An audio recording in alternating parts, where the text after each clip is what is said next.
Ankleshwar GIDC સ્થિત notified authority વિસ્તારમાં છેલ્લા ઘણા સમયથી રખડતા ઢોરોનો ત્રાસ ચરમસીમાએ પહોંચ્યો છે.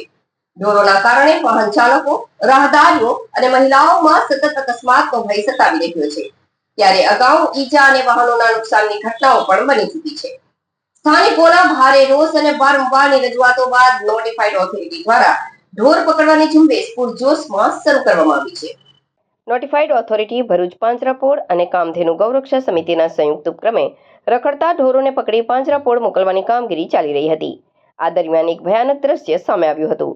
ઢોર પકડવા આવેલી ટીમ સામે એક આખલો હોંશકોશ ગુમાવી બેઠો હતો.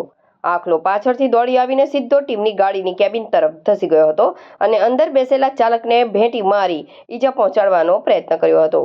ઘટનાને પગલે અફરાતફરીનો માહોલ સર્જાયો હતો. એક તરફ ઢોર પકડવાની કામગીરી અને આખલાનો આક્રમક મિજાજ જોવા મળી રહ્યો છે, તો બીજી તરફ સ્થાનિક રહીશો તંત્રની સૂચનાઓનું યોગ્ય પાલન કરતા નથી. કામગીરી ચાલી રહી હોવા છતાં મહિલાઓ અને અન્ય વાહન ચાલકો પોતાના મોપેડ અને વાહનો લઈને જોખમી રીતે તે જ વિસ્તારમાંથી પસાર થતા નજરે પડ્યા હતા. કામગીરીમાં જોડાયેલા ભરૂચ પાંજરાપોળના ટ્રસ્ટી અને કામધેનુ ગૌરક્ષા સમિતિના આશિષ શર્માએ જણાવ્યું હતું કે રખડતા ઢોરના કારણે નાગરિકોની સુરક્ષા સામે ગંભીર પ્રશ્નો ઊભા થયા છે. તંત્ર દ્વારા કામગીરી ચાલી રહી હોય ત્યારે લોકોએ સહકાર આપવો જરૂરી છે.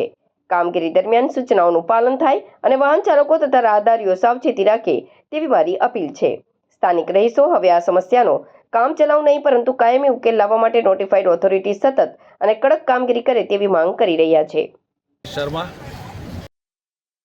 અંકલેશ્વર નોટિફાઈડ જીઆઈડીસી રહેણાંક વિસ્તારોમાં ઘણી બધી ફરિયાદો આવે છે રખડતા પશુઓને સંદર્ભે કે રાહદારીઓ પર હુમલા કરે છે.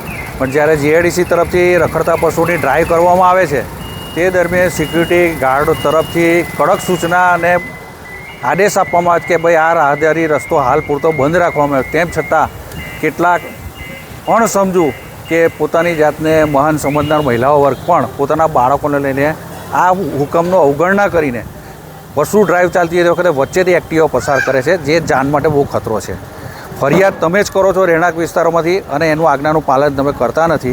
સુરક્ષાની અપેક્ષા જીઆઈડીસી પાસેથી રાખો. જીઆઈડીસીના કર્મચારી, સિક્યુરિટી સ્ટાફ અને એજન્સીઓ વારંવાર રજૂઆત કરવા છતાં કોઈપણ જાતનું આ લોકો આદેશનું પાલન કરતા નથી.